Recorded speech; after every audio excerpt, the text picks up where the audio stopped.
Hi everyone, I'm going to be doing a read aloud of The Wretched Stone by Chris Van Allsburg. The opening page indicates these are excerpts from the log of the Rita Ann from Randall Ethan Hope, Captain. May 8th. We finished bringing supplies aboard early this morning. At midday, we left on the tide and found a fresh breeze just outside the harbor. It is a good omen that our voyage has begun with fair winds and a clear sky. May 9th. The first mate, Mr. Howard, has brought together a fine crew. These men are not only good sailors, they are accomplished in other ways.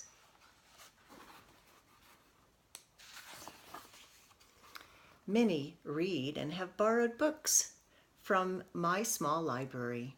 Some play musical instruments, and there are a few good storytellers among them. May 17th. Our passage is going well. The usual boredom that comes with many days at sea is not present on this ship. When the members of this clever crew are not on duty, I find them singing and dancing or amusing each other with tales of past adventure. June 5th. Land ho! Slightly before sunset, we spotted an island. I have consulted my charts, but do not see it recorded. This is odd, since ships have sailed through these waters for years. Apparently, they have all missed this small place. We are low on water and would be happy to find fresh fruit growing here. Tomorrow, I will take some men ashore and look about. June 6th. I have just returned from the island. It is strange indeed. The vegetation is lush, but not a single plant bears fruit. The air has an odor that at first seems sweet and pleasant, then becomes an overpowering stink. I saw no signs of animal life, not even an insect. We found a spring that had water too bitter to drink. We also discovered something quite extraordinary, which I have brought aboard. It is a rock, apparently 2 feet across.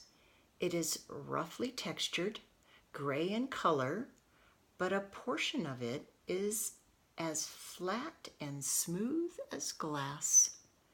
From this surface comes a glowing light that is quite beautiful and pleasing to look at. The thing is unbelievably heavy, requiring 6 strong men to lift it. With great effort, we were able to get it aboard and into the forward hold. We have set sail and are underway again. June 10th. The crew is fascinated by the rock. When not needed on deck, they are down below, gazing in silence at the peculiar light it gives off. I miss the music and storytelling that had become part of our ship's life. The last few days have passed quite slowly.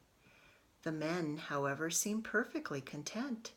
I am sure their interest in the stone will fade away soon.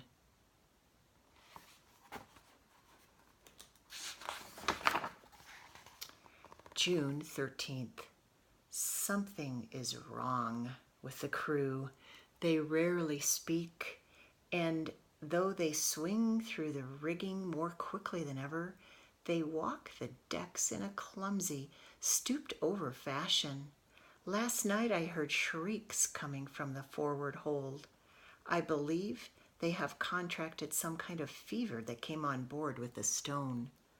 I told Mr. Howard that tomorrow I will have the thing thrown overboard. June 14th. This morning I awoke to find the deck deserted. The wheel was tied steady with a rope. I believe Mr. Howard, who spent some time around the rock, told the people about my plan to get rid of it. They have now locked themselves in the forward hold. They apparently believe, in their feverish state, that I can sail this boat alone while they sit around that wretched stone.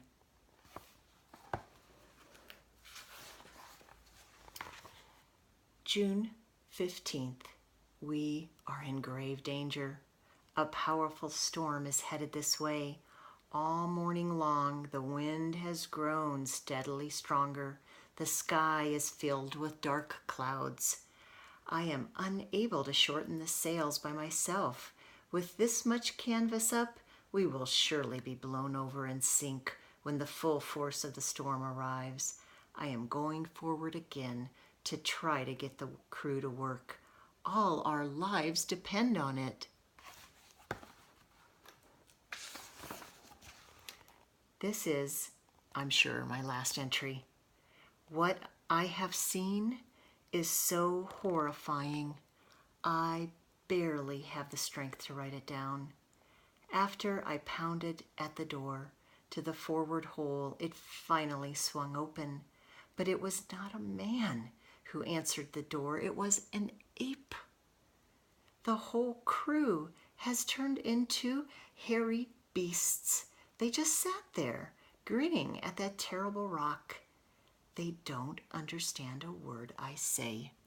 We are doomed. June 16th. The storm has passed. The Rita Ann is still afloat, but both masts and rudder are lost. The stone has gone dark. We were struck by lightning twice during the storm. I believe that was the cause. Unfortunately, the crew is unchanged. They are still beasts, but seem sad and lost without the glowing rock. I have moved them back to their quarters. We have food for 2 weeks. I am hopeful of a rescue. June 19th. I have made an encouraging discovery. I am playing the violin and reading to the crew. It is having a positive effect. They are walking upright and have an alert look in their eyes. June 24th. I am in the forward hold today. A dull glow was coming from the stone. I have covered it and will keep the compartment locked. June 28th. I am happy to report that the men have returned to normal. It seems that those who knew how to read recovered most quickly. June 30th. We are saved. A ship has been spotted off our starboard side. I have decided to scuttle the Rita Ann. There is only one place for the wretched stone. Before we abandon the ship, I will set a fire that will send this vessel and her cargo to the bottom of the sea. July 12th. Our rescuers have left us in the harbor town of Santa Pongo. One by one, the crew should be able to sign on to ships passing through and work their way home. We have made an agreement to not talk about the strange events that took place upon the Rita Ann. The men appear to have recovered completely, though some show an unnatural appetite for the fruit that is available here.